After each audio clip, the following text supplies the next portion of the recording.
and I'll take you back to our class. But at any rate, and this is what he's basically the man of sin. This is what we was talking about in Matthew 24. But at any rate, let's go back to Matthew 24. Matthew 24 and verse 21. Matthew 24 and pick it up at verse 21. Because we saw this abomination of desolation stand in the holy place, which is Jerusalem. And he going to stand and he going to cause the sacrifices, the seats that's over there. You know, he going to basically exalt himself above all that is called God. And when we see that take place, then we got a short time before the Lord come back. So let's pick this up back in Matthew 24 and verse 21. Go ahead. For then shall be great tribulation, such as was not since the beginning of the world to this time. No, nor ever shall be. So now, after you see this abomination of desolation, now you got a tribulation period. You know, so that means that we're going to have this man ruling this earth for a certain amount of time, which is 3.5 years. And then you're going to have the Lord come back. But keep reading. And except those days shall be shortened, there shall no flesh be saved, but for the elect's sake those days shall be shortened. Mm-hmm. Then if any man shall say unto you, Lo, here is Christ, or there, believe it not. Mm-hmm. For there shall arise false Christs and false prophets, and shall show great signs and wonders, insomuch that, if it were possible, they should deceive the very elect. Behold, I have told you before. Wherefore, if they should say unto you, Behold, he is in the desert, go not forth. Mm-hmm. Behold, he is in the secret chambers, believe it not. Mm-hmm. For as the lightning cometh out of the east, and shineth even unto the west, so shall also the coming of the Son of Man be. So he said, look, when they trying to tell you about the Son of Man coming, if they not showing, if he not, we seeing the signs. So if they say, well, he in some secret place or he in the desert, don't believe that. We getting the signs of the coming of the Son of Man. Pick it up at verse 28. Go ahead. For whosoever the carcass is, for whatsoever the carcass is, there will the eagles be gathered together. Mm-hmm. Immediately after the tribulation of those days shall the sun be darkened, and the moon shall not give her light, and the stars shall fall from heaven, and the powers of the heavens shall be shaken. And then shall appear the sign of the Son of Man in heaven, and then shall all the tribes of the earth mourn, and they shall see the Son of Man coming in the clouds of heaven with power and great glory.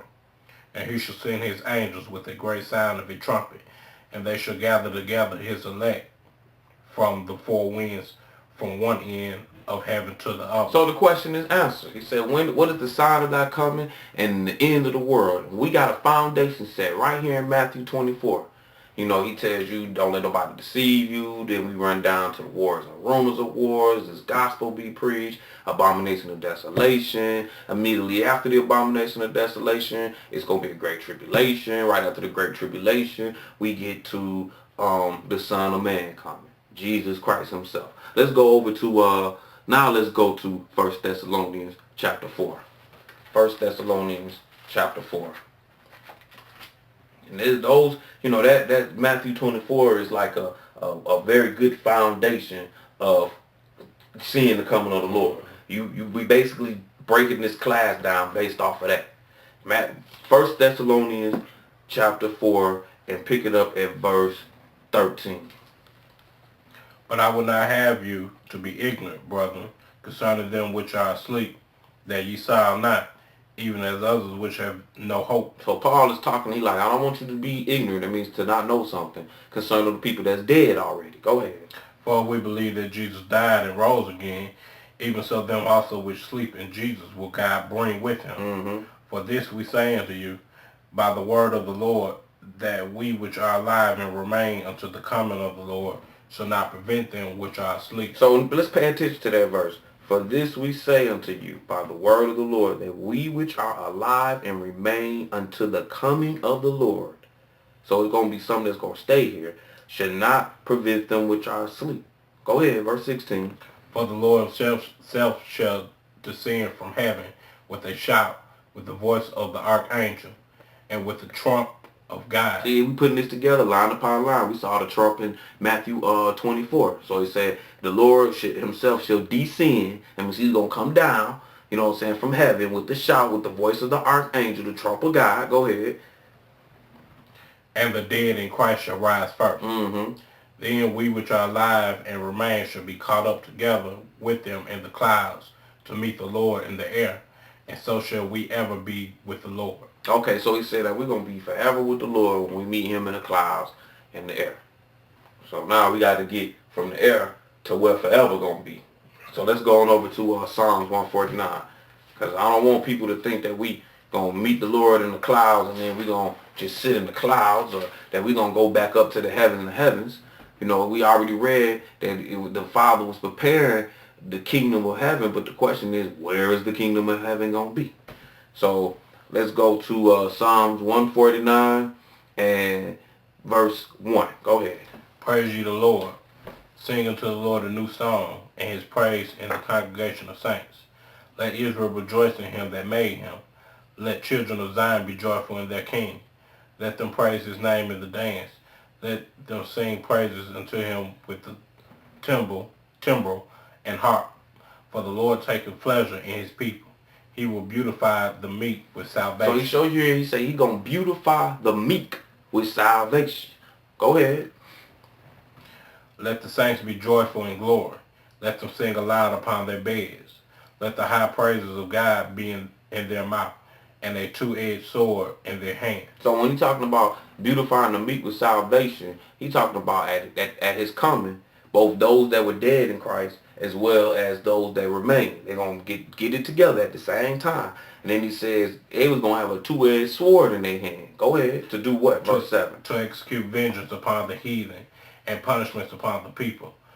To bind their kings with chains and their nobles with fetters of iron. To execute upon them the judgment written. This honor have all saints. Praise ye the Lord. Let's go to Zechariah chapter 14. Because now we got the Lord. He came back. He resurrected the dead in Christ. Then those that were alive and remained to his coming, they done got resurrected. And then we read in Psalms 149 that the meek gonna be beautified with salvation, and then they're gonna be given a two-edged sword in their hand to execute judgment on something. Zechariah chapter 14, and pick it up at verse 1. Go ahead. Behold, the day of the Lord cometh, and thy spoil shall be divided in the midst of thee. For I will gather all nations against Jerusalem to battle, and the city shall be taken, and the houses rifled, and the women ravished, and half of the city shall go forth into captivity, and the residue of the people shall not be cut off from the city. Then shall the Lord go forth and fight against those nations, as when he fought in the day of battle, and his feet shall stand in that day upon the Mount of Olives, which is before Jerusalem on the east. So he gonna come back and he gonna stand foot on the Mount of Olives in Jerusalem. That's where he gonna come back. That's why when you do the Lord's Prayer, it say, Our Father which art in heaven, hallowed be thy name, thy kingdom come. See, that kingdom is coming here onto this earth. But keep reading though. And the Mount of Olives shall cleave in the midst thereof toward the east and toward the west. And